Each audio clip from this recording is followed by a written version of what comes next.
What if taking care of yourself wasn't selfish, but was actually the key to everything else falling into place? Today's guest is going to show us how. You're watching the Wow podcast. I'm Jennifer Robin. This is for informational purposes only. Full disclosures in the description. Today on the show, we have Sheri Barnes, founder of Pen Pedal Pose. She's a mind-body wellness educator and coach who helps women prioritize their well-being. Sheri is also a passionate road cyclist, vegan, and yoga practitioner.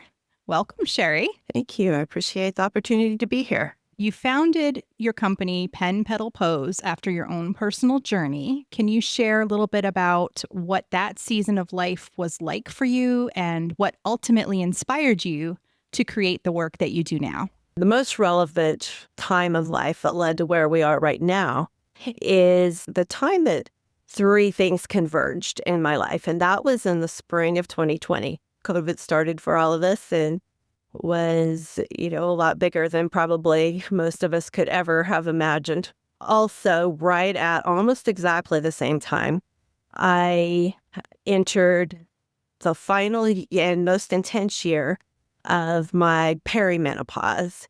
And I started becoming aware that my son was really struggling. And I didn't know exactly with what or just how much, but I knew things weren't going in the right direction.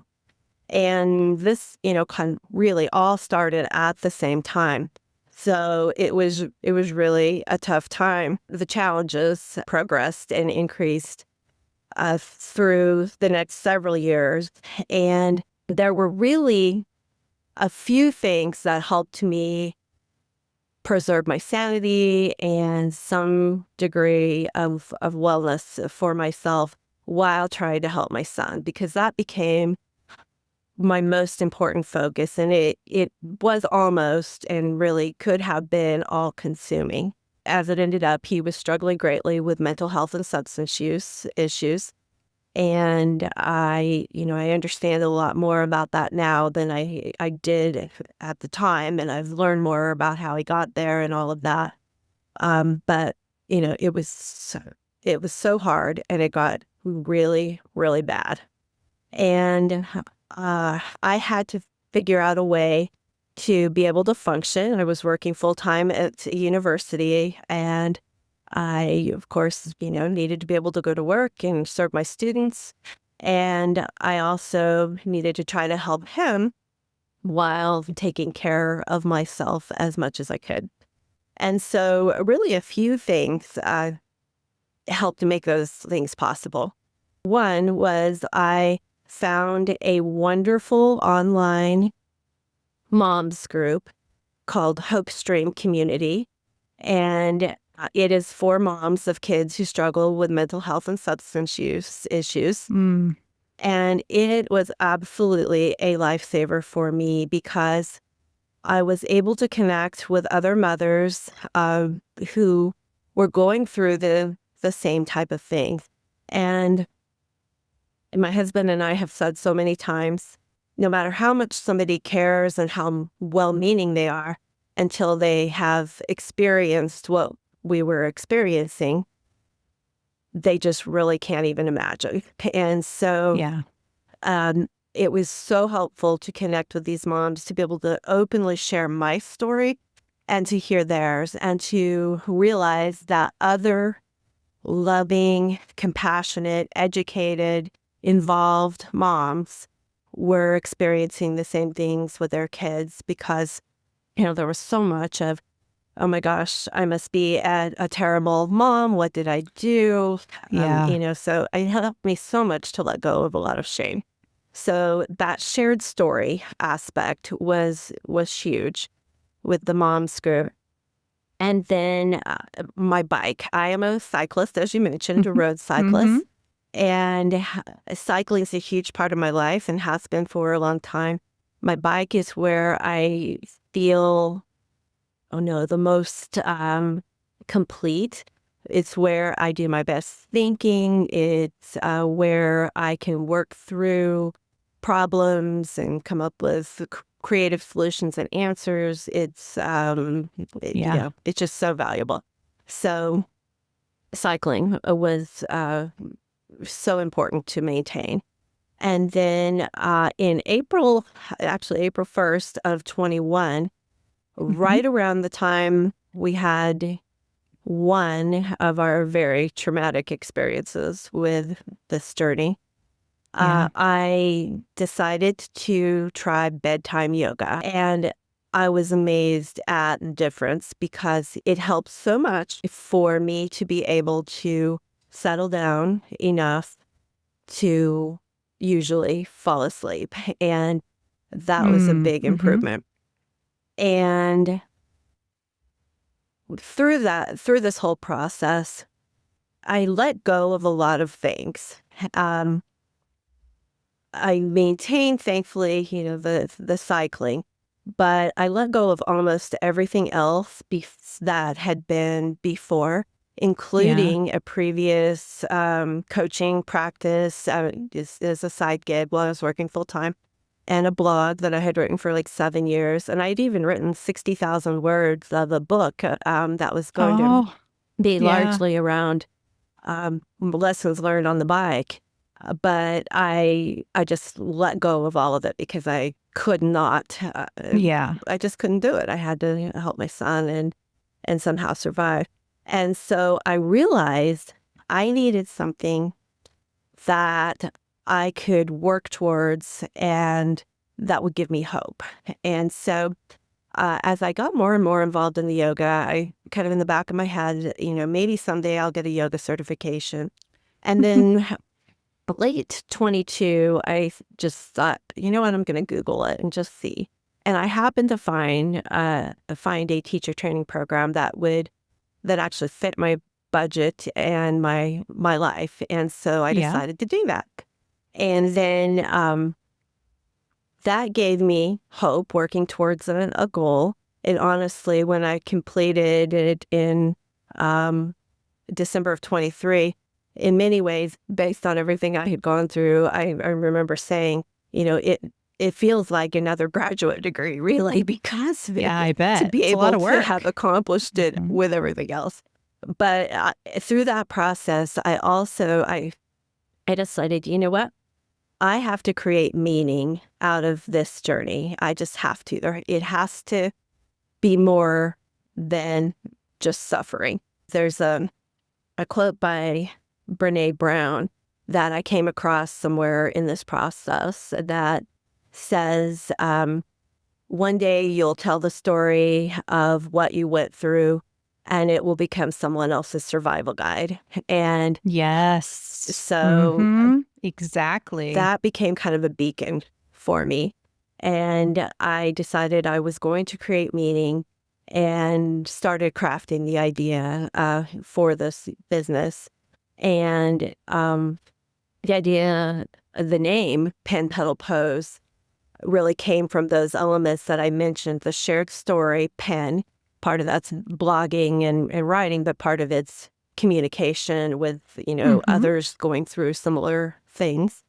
Um, Pedal, of course, represents my bike and in a broader sense, mindful movement. And then pose, of course, for yoga. And so um, I originally conceived it as resilience coaching. And by that, my goal was to help other parents of kids affected by mental health and substance use struggles with creating something meaningful. But what I realized as Mhm. I got into it, I founded that September 1st of 24. And as I got into it several months, I realized it really had to be more foundational than that because before anyone can get to that point where they're ready to create meaning from a struggle, they really have to have some level of self-care and especially Yeah. the belief that they're worthy of Right. taking care of themselves and creating something beyond. So that's the gist, at least, of how I got here. Yeah. Well, who better? I mean, like you said, when you found that community of other moms who better to help someone through an experience than somebody who has actually lived it? Because I think you're right. It's like even if your friends or family or whoever wanted to help, we wouldn't have known how, right? Right. Because we weren't in that situation. Um, so I think it's really beautiful how you turned something stressful and, life-changing into something beautiful and life-changing for other people. Well, thank you. That's really cool. Thank you. So a lot of people struggle to prioritize their self-care all the time, not just when there's a crisis. So what tips do you have for people to not ignore their own self-care? Even little baby steps, I'm thinking, would help. Yes, yes. It doesn't have to be something huge, and it doesn't have to be something perfect. So that's one tip right there, is just something is better than nothing. And in some things, maybe more is better than less, but something's better than nothing. It's so important to hold ourselves with compassion. If we're starting, say, to realize I need to take better care of myself, I need to make it more of a priority, it can be really valuable to take a good look at where we are, honest assessment, and then to accept that and let go of any, shame or self-criticism, beating ourselves up, but to hold ourselves with compassion. And that's, I think, an important starting point to realize, like you said, if we're in a crisis, we're going through something hard. And to be able to respond to that hard thing. And usually it's not in isolation. The rest of our life still need tending to be able to be there for all of that. It's so important to take the best care of ourselves that we can. And personally, I really believe that we have both the right and the responsibility to use the gift that we have been given. It doesn't mean we have to do something, spectacular and makes us famous and, world changing, but to use our gifts in our own part of the world the best that we can. And that starts with taking care of what we've been given. Yeah. And what would you say to, we'll say, family members or friends of someone who is going through something difficult and they want to help, but they don't know how to help? Is it providing resources? Is it just being a listening ear? What can people outside the situation do to be supportive?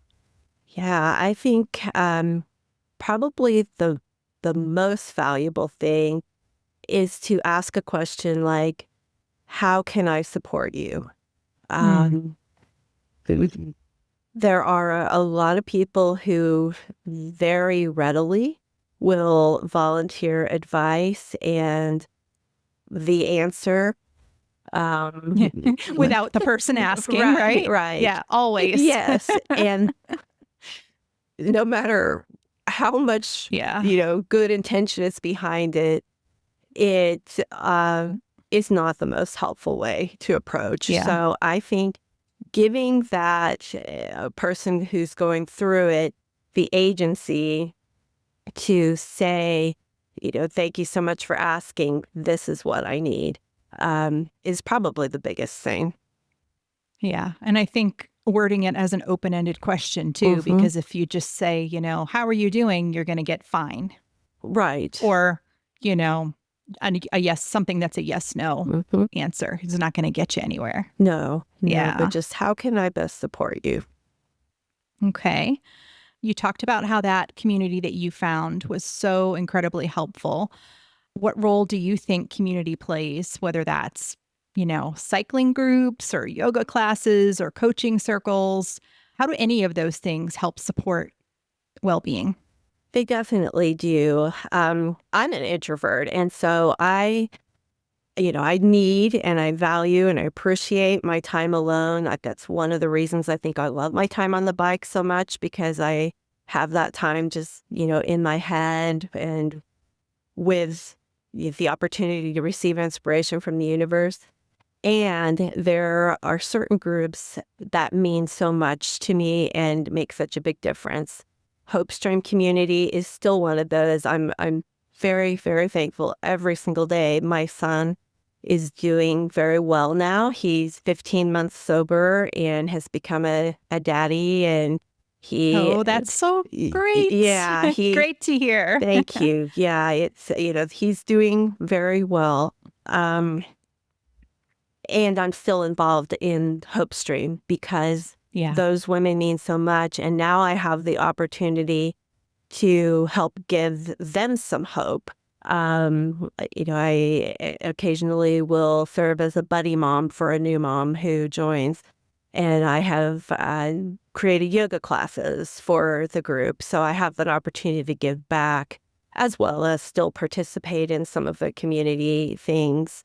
So that still means a great deal. And it's still a camaraderie of sorts. One thing that we hear or we say a lot in that group is it's the best club that nobody wants to join, Yeah. So, but thank goodness it's there. So that's huge. Yeah. Beyond that, I am on the board of directors for Biking Across Kansas and have been involved in BAK. That's what we call it, BAK. Since 1999. My husband since 1989. He got me involved. And I've been on the board of directors for about 10 years now. And we refer to that as our BAK family, because again, we're creating shared story, and we have shared story, whether it's epic days on the bike, where it poured on us and hailed on us or whatever happened. We can say, Spearville to Ellenwood in 2014, and anybody who was there knows exactly what we're talking about. So that's a really special community. In fact, this past weekend, I went to a baby shower about an hour away for one of the young board members and her husband. And there were other BAK friends there, and that we just enjoyed a hug and talked about how we love our BAK family. So that's really important. I also really value my vegan friends. There's a vegan potluck that I attend once a month, weather permitting. It was storming this month, so I didn't end up driving all across town to get there. But most months I'll go, and for one thing, it's just really exciting to be able to eat anything that's out on the table, Right. and not have to worry. Yeah.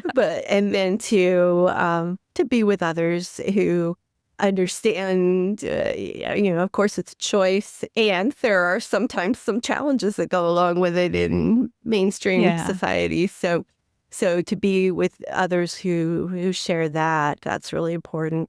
And then you mentioned the coaching circles too. I have really valued the relationships I have made in like the Alternative Balance networking event where you and I connected. Again, we can share resources with each other and give each other a boost. It's just important to find people with whom we can share our stories and find commonalities and empathy. And that's true, I believe, even for those of us who identify as introverts. Yeah. Well, I know people don't believe this when they see me doing things like this, but I am actually an introvert. Yeah, so you get it. So I was a public speaker for quite a while, and people would be shocked when I'd be like, yeah, I do this, but, I'd like to go home to my quiet house and, be by myself. And the availability, the age that we're living in right now It's so easy to find these niche little groups about, whatever you're interested in. Think about how much easier it is now than like even 20 years ago, It's so true. Yes, I feel really fortunate. And I think, that was one good thing, positive thing that came out of COVID is we realized even more, not that these things, none of them existed before that, but we realized even how much more we really could do. And it opens up a Yeah, lot more possibility, and it can still be great to connect in person, to have the opportunity to connect with people from all across the world. There's actually right. a 6 a.m. For my time, 6 a.m. Monday coaching call that I take part in through a business group that I joined. And almost everyone in the group, other than me and occasionally one or two other people, has an accent from somewhere else. And they're Yeah. people from Tanzania, from Bali, from the Oh, wow. UK. And it's pretty amazing when you think about it. Yeah. And that's great to get just the different vibe from people living in different parts of the country, different parts of the world, different perspectives. That's very It cool. is. That's very cool. And I love the alternative balance group, as you mentioned. I Yeah. forgot that's where we met. I've connected with so many fabulous people just recently Oh, from an event, the networking. I think it was the yeah. networking event where I bumped into some new people and made some new friends really That's quickly. really So cool. Yeah. How great that we can do that. do you ever dream of being a better mom, friend, or person? You're not alone. Life happens, and even your best intentions can fall off track. That's why I created Balanced Life Warrior, a no-fluff, practical course that helps you actually make progress toward the goals you have for your life. There's nothing overwhelming here, just tools that actually fit into your busy day. You belong here. Head to whiterobinwellness.com to get started today. That's whiterobinwellness.com. So let's switch gears a little bit. You talk a lot about negative self-talk and how we can reframe that. I think we all can kind of relate to self-talk and how we're usually saying things like, "Oh, I'm so klutzy," or "I shouldn't have done that," or "could have done this better." Yeah, me included. Mhm. But talk to us a little bit about that, about reframing. Well, language is a really big thing for me. I love words. I love quotes. I have formally collected quotes in, I think I've got them right next to me, like my seventh blank book over the past 24 years or so. So words are really powerful for me. And the idea of reframing is something that I think I first came across in a graduate program a long time ago, and it just really struck me. And I'm not perfect at it at all. It's still a work in Me progress. either. Yeah, I think all of these things are, yet they can really make a difference. I even wrote a whole continuing education course on it, I don't know, 20 years ago or so. But, it's still something that I work on, and it can just be so helpful. For example, to be honest, I absolutely hate grocery shopping. It is like my least Me favorite too. task. Oh, it's terrible. Maybe the introversion's Well, I don't part like of to it. cook either, so I don't like to shop. I don't like to cook. I cook dinner every night for our family, and I don't mind it too much, but the shopping part, oh my goodness. Yeah, I mean, and I can go down a whole list of complaints with, in my head or out loud that it's multi-hour ordeal. I have to drive, 13 miles one way to the store, and I go to two different stores usually, and then buy all the groceries, and it's so expensive, and then I drive home, and then I have to put them away, and it's really like a 5-hour ordeal by the time I do all of it. And my son eats so much, so it's very expensive, and so I can focus on all of those things And what I try to do instead, when I feel myself going down that road of dread and everything that can go along with it, is to stop myself and say, I'm so thankful that I have money to buy groceries and that we have the opportunity to eat healthy food, and that is an example of reframing. And it And that doesn't make, flips the mindset yeah, immediately. it does. It doesn't mean that I love grocery shopping then, Nope. but it puts me in a state of gratitude and appreciation. And yes, flips the mindset, shifts the perspective to, Yeah, because otherwise you're going to get home and be grumpy. right. Yeah, and it won't make the process any more enjoyable. So, Right. so that would be, just one example. There are plenty of other ways to do it. And for any of the things that we may talk about around language and things like reframing, the key really is what I call the pause. And it's essentially what Viktor Frankl talked about when he said, between stimulus and response, there's a space. And in that space, I'm paraphrasing, but lies your power to choose your response. And we have to train ourselves to take that pause rather than just following that trail of the negative talk to, stop. And literally, sometimes it is that I will tell myself, stop, and then, go to the refrain. But it's a work in progress still. I can find myself going down the path, and I have to make a conscious effort to pause. It's true communication, too.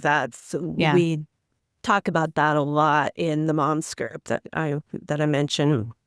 We are going to do so much better communicating in any difficult situation if we pause before we just react to whatever absolutely. the situation is. Wonderful. What can you tell me about the not yet mindset, what that means, and how we can flip it around?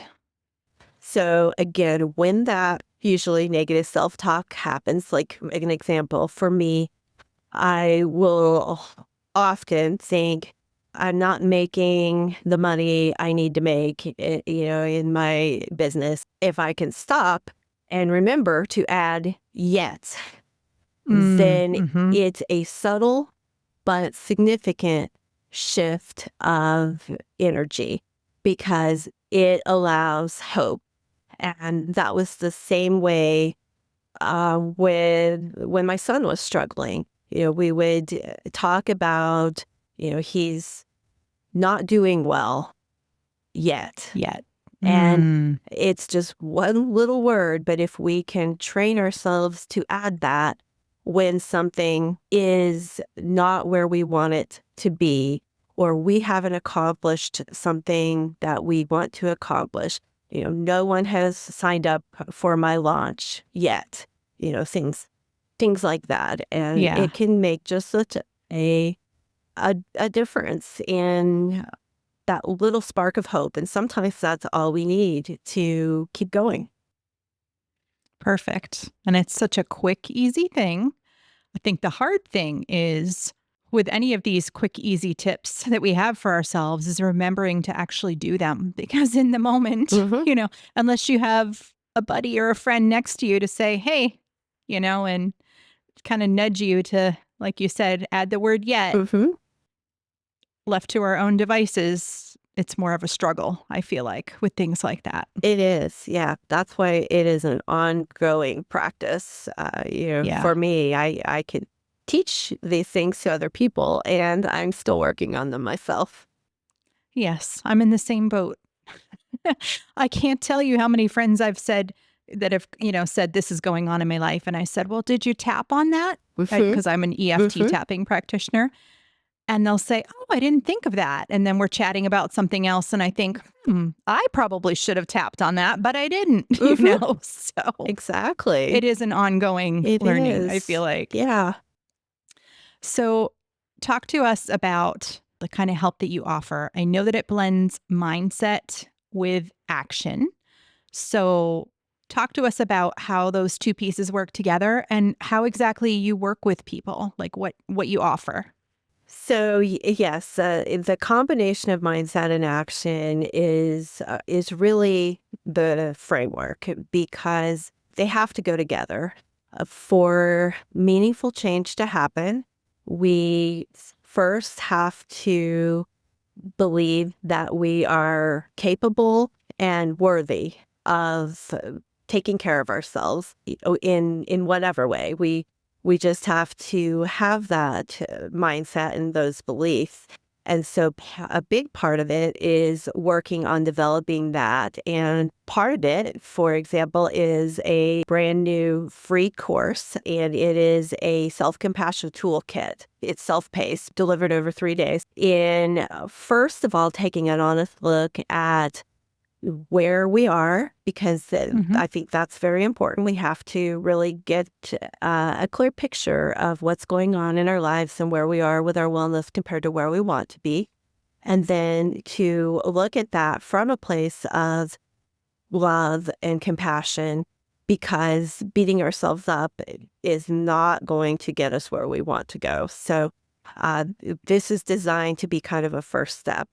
In addition to that, the programs that I offer are all combining mindset and action. So, for example, my personalized program is a 16-week program where there's a yoga class, in this case, it'd be private yoga, and then there would be a mindset lesson, and that could be on something around language. It could be something around clarity. There are, several different components to it. And then there is also what I call an action lesson. And so that could be something like introducing a template for healthy meal plan throughout the week. It's not prescriptive in nature because it's really important to me to help women develop their own plans that fit their own lives because we are all different. So I also have a Priority Wellness Academy. It would be with a cohort of like-minded women. So the community aspect would be there. And for some, that's really valuable, whether it's from an accountability standpoint or just empathy and the sense of community. Right now, I'm working on Self-Care Spark program, a 16-day or 16-lesson self-paced program. It will also be looking at or helping women look at their mindset and some quick, actionable things that can spark their wellness. What makes someone a good candidate for your programs? Well, I think they would identify as a woman in midlife and beyond. And I don't put hard ages around that because I think what really matters is how we identify. And I know that I have some community members who are in their mid to late 30s to early 40s. And then I have some probably into the early 70s. So, it's a pretty wide range. But for the most part, they're identifying as midlife and beyond.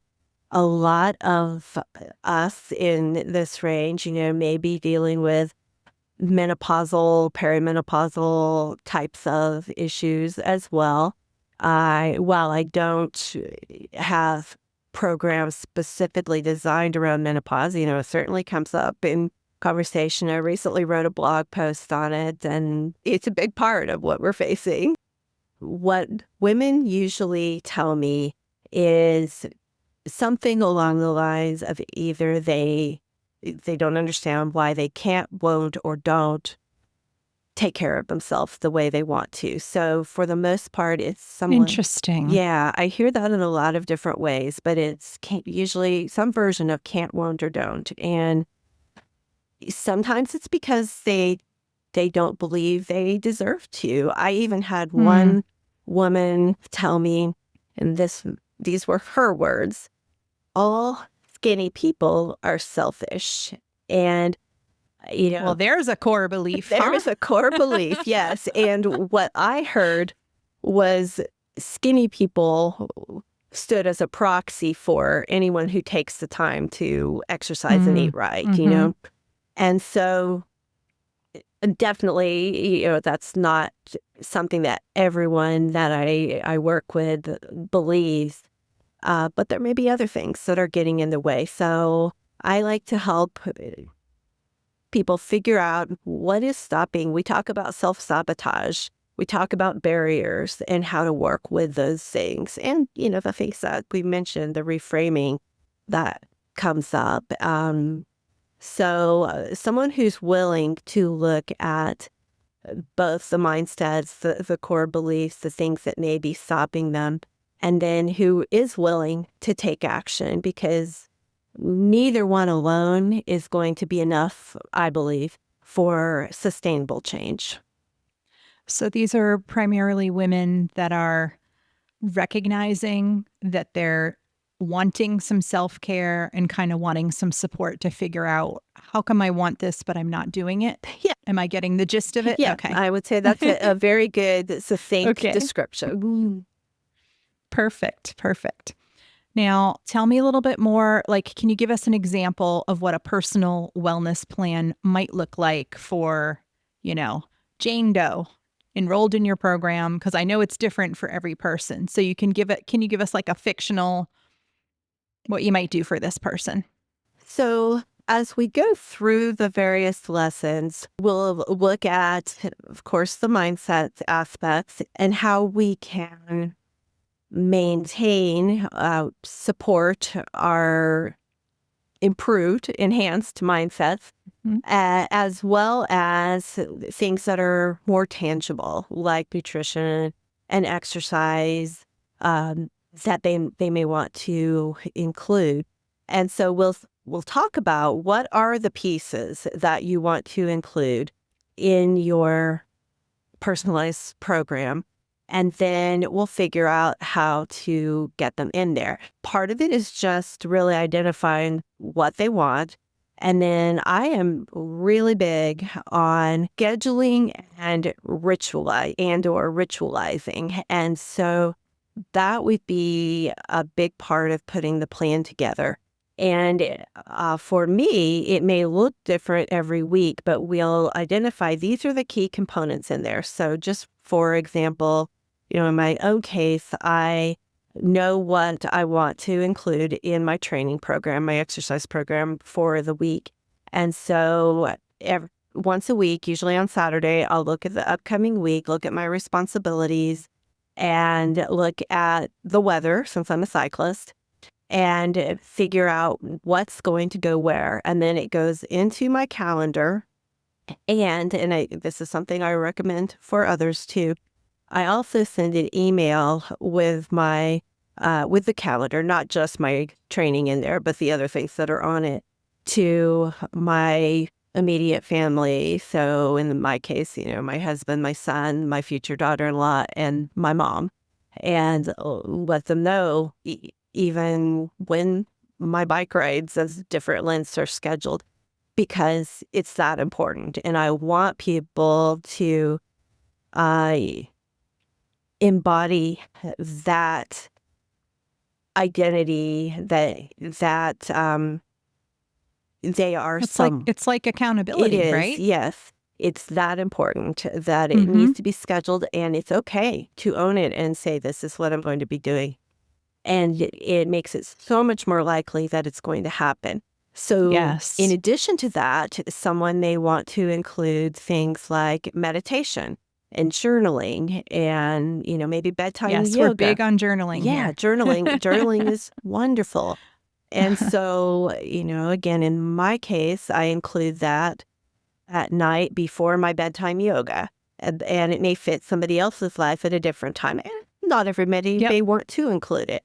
But if they do, okay, when are you going to put it into your day? And how can you make it a ritual? And rituals and scheduling are really key components. And that can include also things like meal planning, to make sure that we're not just winging it, and have, at least not most of the time, we have some idea of what we're going to fix and eat when and not in a real rigid way, but just so that it's not left up to chance, because that's when everything can fall apart. Yeah, exactly. Sounds like you could do a whole mini course on time blocking and planning and things, because that's a thing a lot of people struggle with. And I know for myself, if I don't either block it on my calendar or have it in my daily schedule, it's not going to happen. That space will get filled with something else. Absolutely. You Yeah, know? absolutely it will. Well, thank you so much for being here today and sharing with our listeners. Where is the best place for people to find out more about what you offer? Pen Pedal Pose, so that's PENPEDALPOSE.com, penpedalpose.com. They'll see multiple buttons that say access your free self-compassion toolkit. Perfect. And we will have links in the show notes so everybody can find you. That's it for today, folks. Thank you. Thank you so much. I appreciate this, Jennifer. Thanks for watching. Let me know what your biggest takeaway was. Just drop it in the comments and don't forget to subscribe for more.